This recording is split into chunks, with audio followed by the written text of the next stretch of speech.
नमस्कार, मी डॉक्टर राजश्री बंडोपंत पोवार, गोपालकृष्ण गोखले महाविद्यालय कोल्हापूर, सत्र 5वे, मराठी विभाग, BA भाग 3 या विद्यार्थ्यांचं सर्वप्रथम मी या वर्गामध्ये स्वागत करते।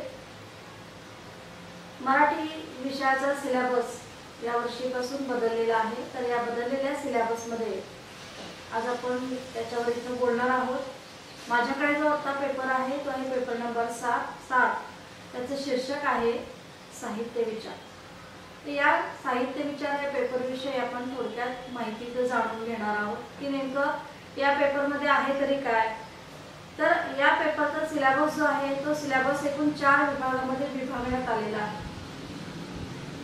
या पेपर विषयी बोलताना असं सांगता येईल की पहिला जो टॉपिक आहे तो आहे साहित्याच्या व्याख्या। नेमकं साहित्य कशाला म्हणायचं, साहित्य कसं तयार होतं किंवा त्याच्यामध्ये त्याच्यावर अगदी आपल्या पाश्चात्य लोकांनी काय म्हणून ठेवलेलं आहे, कशाला नेमकं साहित्य म्हणायचं, किंवा आपल्या भारतीय लोकांनी सर्वप्रथम साहित्याची व्याख्या काय केलेल्या आहे, या दोन्ही व्याख्यांचा आपण थोडक्यात अभ्यास या पहिल्या विभागामध्ये करणार आहोत। आणि त्याच्यामध्ये हे अभ्यासत असताना आधुनिक साहित्य म्हणजे काय, कशाला आधुनिक साहित्य म्हणायचं, त्याची सुरुवात नेमकी कुठनं झाली, या सगळ्याचा अभ्यासही आपण करणार आहोत। ललित साहित्य म्हणजे नेमकं काय आणि ललितेतर साहित्य म्हणजे काय, याचाही अभ्यास आपण या विभागामध्ये करणार आहोत।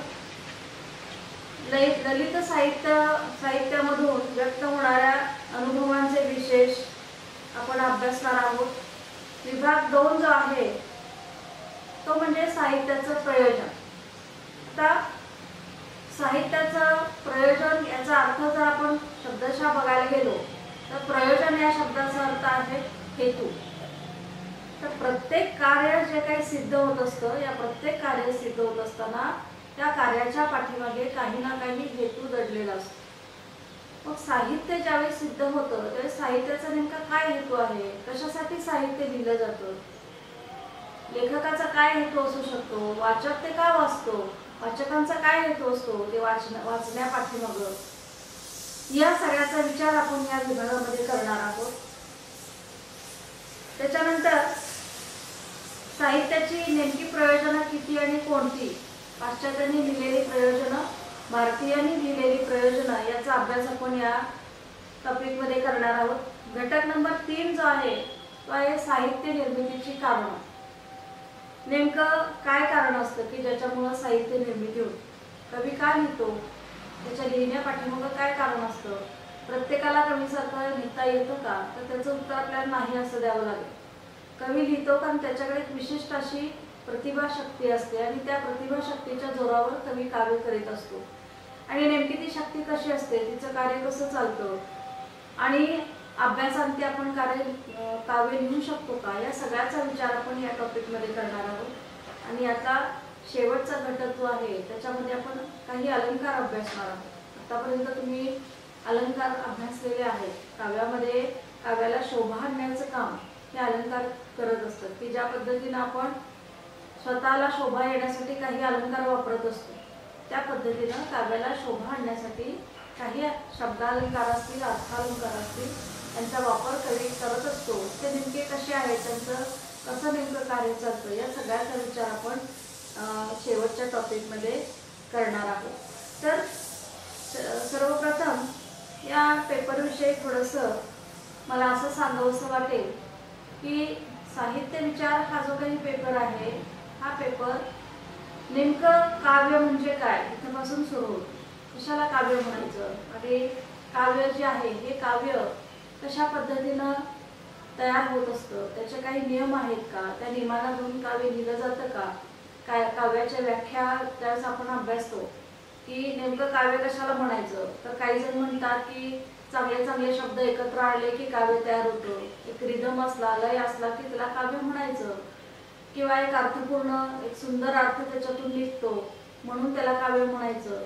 तर या सगळ्या व्याख्यांचा विचार आपण हळूहळू करत जाणारच आहोत।